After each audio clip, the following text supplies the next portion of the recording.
Welcome back to Sue's Resilience. I'm your host, Sue, and today we're going to go into episode 21, which is part two of the Empower Your Voice series. And if you listen to part one, you already know that we are talking about breast implant illness, also known as BII. So wherever you're listening from today, I'm really glad you're here. In today's episode, we're going to be speaking with Erikia Becherer. Now let's get started. Thank you so much for being here, Erikia. I really appreciate you. Thanks, Sue. Thank you so much for having me. And thank you so much for creating a space for us to talk about this. Absolutely. First off, I did want to ask you, can you just tell us a little bit about yourself so our listeners can get to know you better? Yeah, so first, I'm a wife, and I'm also a mother to five beautiful children. I'm also a manager of a law firm, so I'm quite busy. Awesome. Thank you for sharing that. We can start by, if you would, please paint a picture for all of us so that we can understand where your BII story first began. Sure. So in the beginning, it was 2012 is whenever I first decided to get implants. I believe it was February of 2012. I had already had the majority of my children. I actually didn't have another child until 2013. Um, but I wasn't expecting to have another child in 2013. Um, so I went ahead and made that decision. I think a lot of women, do that. After having kids, kind of feel like you want a little extra oomph. And that's kind of where I was then. And so I had my first set put in 2012. And when I say first set, I've had a total of three sets Okay. uh, over the course of, I guess, about 14 years. Wow. Okay. Yeah. Um, so for me, I actually didn't have any symptoms for the first 2 years. Looking back now, Mhm. I went and did a medical summary on myself and reviewed all of my medical records because after I figured out, that BII was a thing, I was like, wow, there's probably a lot of things linked up to this. Mhm. So, um, in 2014, I think that's when I first started having symptoms of dizziness. I was having poor sleep, um, feeling off balance, chest pain. And so I went to my doctor, and I believe that first visit was, we're checking blood work and things of that nature, thyroid, and everything was normal. So, um, I think when you're told things are normal, you just kind of chalk it up and move on. Yeah. Um, I did for a while because I ended up going back in 2016. This time I had headaches, more dizziness. I had a lot of, I remember a tingling sensation in my neck and arms. And at that point, I thought I had MS. And, when you start looking up symptoms, I was like, oh my goodness, do I have MS? Um, and I believe that's about the time the fatigue started setting in, was in 2016. So at this point, I'm about four years out from my first set. Um, I went to the doctor Mhm. uh, in 2016, and I was, I'm like, can we do some tests? Like I really think, I have MS. And I don't think, he thought I did. And but he ordered imaging for me, and thank goodness that imaging came back normal, but I still was kind of left with no answers. Right. So, um, moving on, I ended up uh, developing on my left breast, kind of towards the top, maybe like where you'd put your seatbelt, a little bubble. Okay. And ironically, I've had this happen more than once. Oh, wow. Um, but so I had this little bubble, and I ended up, I was like, well, we're going to have an MRI done. So I had an MRI done, and I decided then after that MRI that I'm trying to remember exactly what the MRI said. I think there was possible rupture. Um, and so I had them replaced in November of 2017. I do not believe they were actually ruptured. Um, Oh, so the MRI stated they were ruptured. What makes you say that you didn't think they were?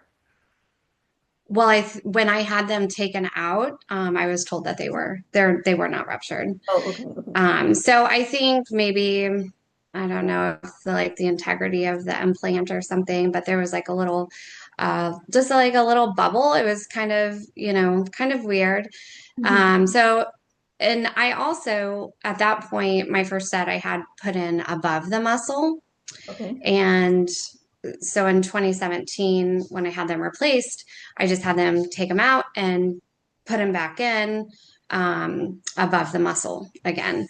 And I did not end up going back to the doctor for quite a while after 2017, and in reviewing all my records as we like kind of go through my timeline of the different symptoms that I had, what I noticed with having three different sets of implants is that really when I would have them have a surgery done, I actually was fine for a little while after each surgery. And then, a year and a half, 2 years later, all these weird things started happening. And so early on, it was, a little bit of chest pain and the dizziness, and the dizziness wasn't so bad back then, but the dizziness and the vertigo became very extreme, later down the road. But it was like every time, a little bit better, but then I would have new symptoms. Um, and I just didn't know. I had no idea that, you know, all these things were linked to breast implant illness. So after 2017, I ended up going back to the physician in 2018. Again, dizziness, chest pain. I had. Now I'm starting to get heart palpitations. Um, and the vertigo was really starting to get pretty significant. Sounds really scary. It was. I think with the heart, I again, was like, please, I need some sort of test, So, I have an echocardiogram done. That test comes back normal. At some point, I'm sent to like a dizziness and balance place. Hmm. And I don't know, have you ever had like a test done for dizziness and balance? I have not. It was awful. I would Wow. never want to do it again. They just kind of put you through all these different, things where you're looking at things that make you dizzy and you're, Oh, so it just spinning made it worse around. for you for Yeah, it that was really time. terrible, really terrible. And after going through all of that, I thought for sure they Hmm. were going to find something, like this was it. And it came back like, no, you might have like a little thinning of, a bone, but like nothing major. You can pay all this money and do this therapy, but I didn't. I was like, well, I don't really want to do that if, you know. Right. So I think it was towards the end of 2019, I also started having some digestive issues. I know a lot of women talk about that. I wouldn't say that that was one of my major symptoms, but I did notice, a little bit of that. But at some point, I believe in 2019, I was in a rear end collision, and I had the seatbelt that crossed me, and again, after that, I ended up having another little bubble on my left breast. And it bothered me. So I underwent more imaging, possible rupture. So in 2020, I Mhm. had another set of implants put in, but this time I went under the muscle for What that. made you And change that? well, I think I had a lot of I was told from the very beginning that I needed a lift Mhm. back in 2012. I think from breastfeeding kids, Right. and ideally the look of putting implants in on top of the muscle and not doing a lift. I was really just looking for like a little bit of oomph, I guess. But I was so terrified that I would keloid scar because I've had other things done on my body and I scar pretty easily. And so I didn't want to scar. So I didn't want to do the lift. But by 2020, I was like, who cares? After a certain point, you just like, I'm like, this is my third surgery. Let's just do it. And so I did. And it was about 2 years after that, um, that things got really bad. And pretty quickly. The vertigo was intense. I couldn't, and to this day, even, I think it's just out of habit now, but couldn't stand up without swaying because if I would sway, it would almost make me feel like normal. And like I was controlling the vertigo in a way. And it wasn't a vertigo where the room is spinning.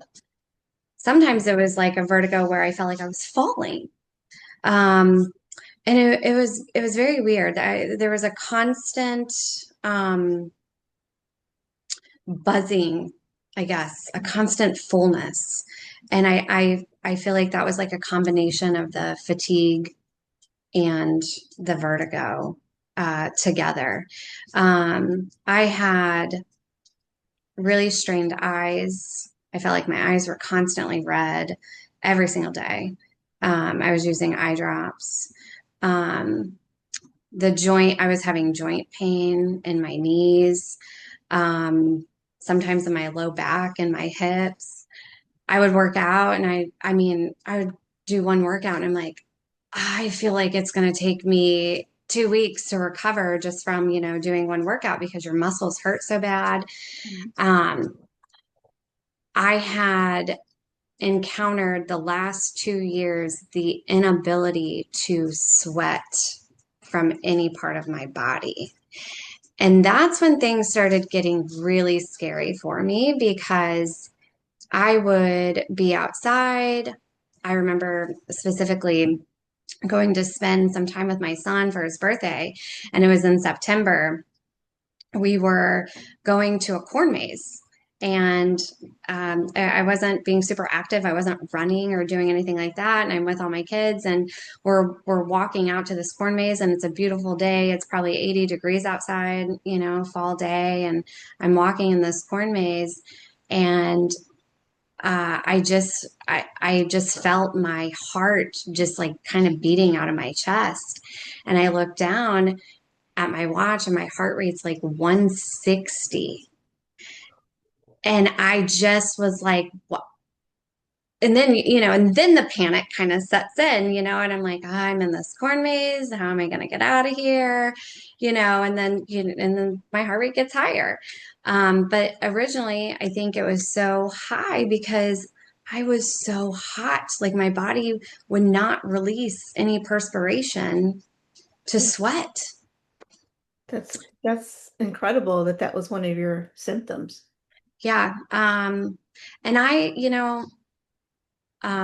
went back and forth, to my doctor several times. And I mean, we were constantly doing blood work. And like I said, we did scans, we did CT scans, MRIs, and I just was just coming to the point to where I'm like, I guess this is just what I'm going to have to deal with, you Mm. know? Um, but you don't want to deal with it, you know? And for me, I feel like a lot of my symptoms I suffered in silence. I didn't share them. I didn't share them with my husband. I didn't share them with my children. Um, I kind of tried to tough through a lot of things. But they, I feel like they probably noticed some of the things, you know. Right. The vertigo, definitely not being able to, you know, do certain things, get in a boat or, you know, can't ride passenger in a car or anything like that because it was just so much more significant. Um, so by October of last year, October of 25, Yes. I was having more chest pain. And this time, I felt like the chest pain was very random. You just never knew. And so I kind of got used to it, right? I got used to a lot of things, you know, I feel like, We you tend to do know, that, right? Yeah. yeah, you just get used to it.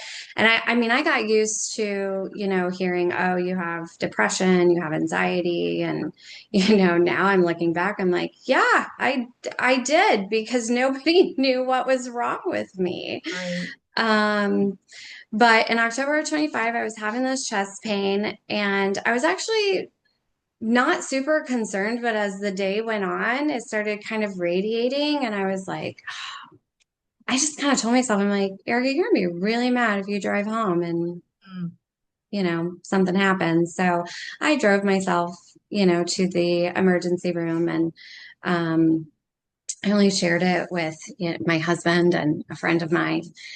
And I was at the ER and they're doing all these, you know, all the tests and they're like, you're fine. And I'm like, well, thank goodness. And my friend, she calls me on my way home and she says, you know, I tell her, she's like, how are you? I said, I'm fine. um, and she goes, have you ever heard of BII?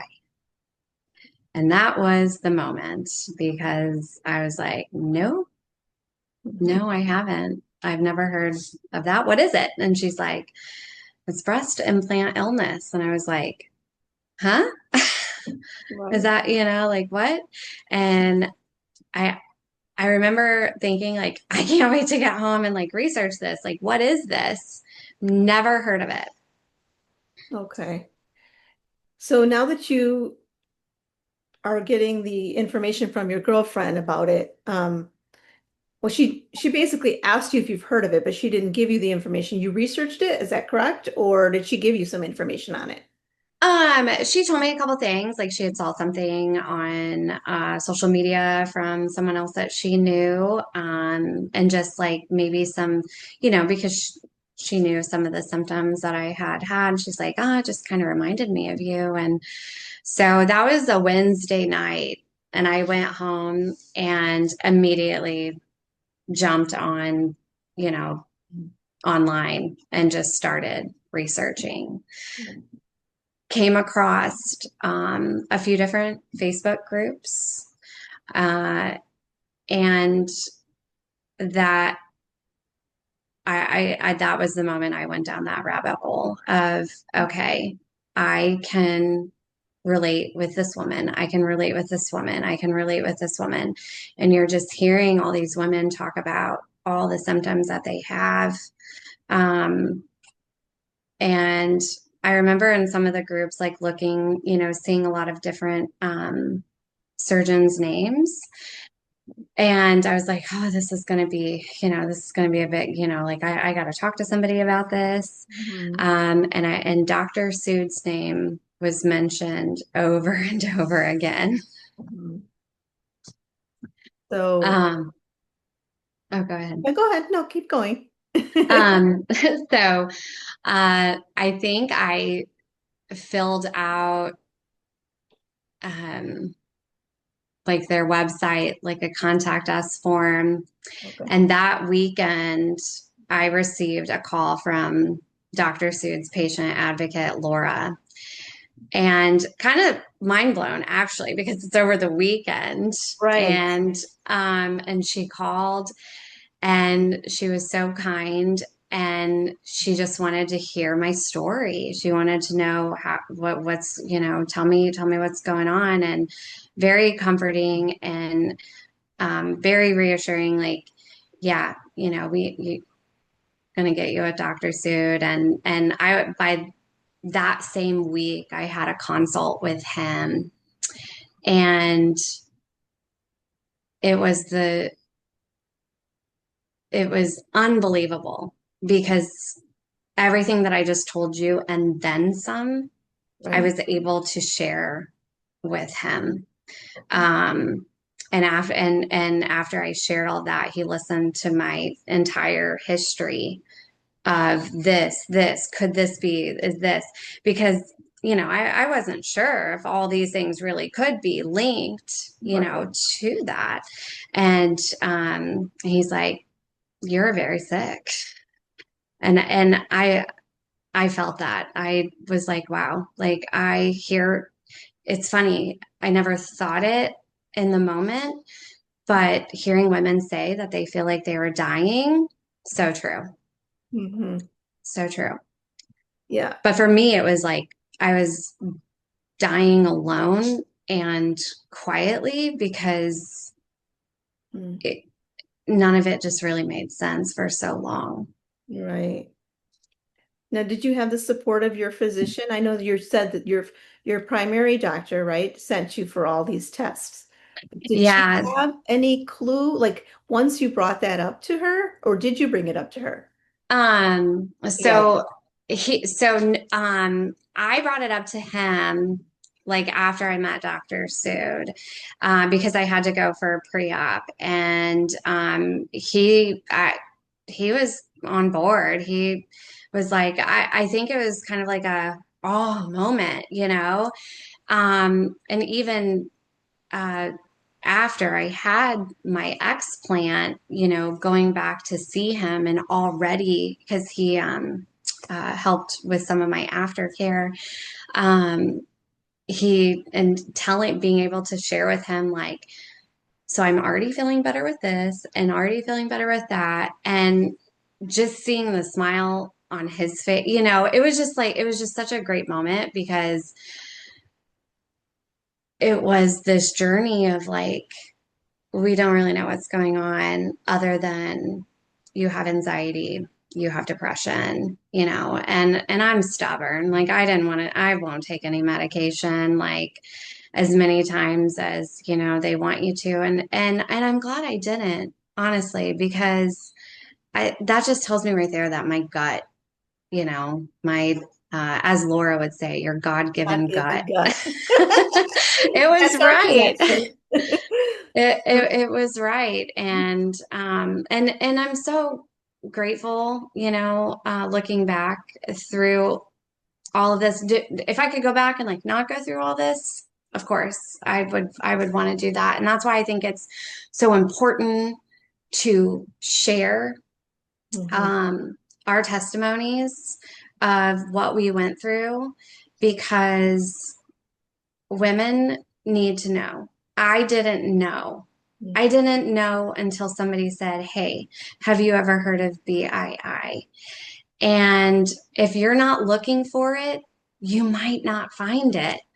And I just remember reading those stories from those women gave me hope. And then meeting Dr. Sood and Laura, Mhm. like that was like the anchor of my hope, right? Like it was, I knew. I was like, yep, I'm all in. And I scheduled that surgery fast. Um, I mean, as fast as they would let me. Right. My surgery was November 26th. So I think I went from like October, like maybe like 6 weeks, 5 or 6 weeks, and I was You're having that four- surgery. you're about 4.5 months out, right? Yes. Of Yeah. surgery. So how Yeah. are you feeling now today? Like, Yeah. So, I'm really glad you asked that because the one thing that I will say mhm, that made me want to do this podcast is how I'm feeling now. I right. feel like in a lot of the groups, a lot of the women do talk about my symptoms are this, and then I'm having surgery here. And then I'm like, okay, so how do you feel now? You Right. know, so like tell me how you're feeling. And I knew I was like, I want to share my story, but I have to see how I'm feeling. And so I can sit here, confidently today and tell you that I am, 95% better. Life changing. I got my life back. Um, Things that I didn't even realize were symptoms are gone, such as taking a deep breath. Didn't know I had a breathing problem before, but I can breathe from way, down deep. And I had no idea that I couldn't even do that. Um, and my uh, chronic neck pain gone. I was getting massages monthly. Now I'm still probably going to get some massages, but um, it was actually my massage therapist. I hadn't seen her since prior to my surgery. I saw her last week, and as soon as she started digging in on me, because she knows my problem area, she's like, whoa, like she could feel it. She Big knew difference. that I felt so different. But I have my cognitive abilities of being able to focus so much better. Mhm. Um, the constantly feeling like I'm floating or off balance, that was awful. Um, Pretty much gone. Um, the straining in my eyes, my joint pain is gone, and I will happily share with you that I can sweat now. So That's awesome because now you're removing those toxins from your body. yeah. And Right? right. And I know I'm not done healing. I know I have a lot more to go. Uh, Internally just from the surgery and I mean actually I'm probably just an overall, it's probably going to take, I think they said like it could take a good year, before you completely get rid of Right. all the toxins and um which I'm slowly starting to learn about, how to detox and stuff. But even the day after I woke up from surgery, or the night of actually, my surgery was a little bit later in the day, but that evening, just looking at my face and seeing, my eyes were brighter, my face looked less inflamed, you Mm. know, and overall, I feel like just the chronic inflammation, you know, is it's gone. And I didn't even know that I had that. Right. And I'm so happy for you. I mean, um, I know we had talked prior and we were about a month apart. I had my explant, I believe like a month later than you did. So I can totally relate to what you're saying. And it's just incredible the difference. So I'm so happy that you're feeling well. I mean, that's huge. Yeah, I'm happy that you're feeling well too. Thank you so much. I really appreciate that. Now, I did want to ask you, as we wrap up, I have one final question for you. If you could go back and sit with the woman that you once were before all this happened, what would you tell her today? Um, so I would tell her to love herself as she is because in this entire journey that I went through with breast implant illness, um, the one thing that I can say is about a year ago, I really gave my life to the Lord. And I've always encountered, the Lord or knew he was there, I guess, but I turned to him. And through that process, I learned that I don't need to change anything about myself at all. And I'm beautiful just the way that I am. And I think the world, gives us this um, vision that you need to look a certain way to be beautiful or comfortable in your own body.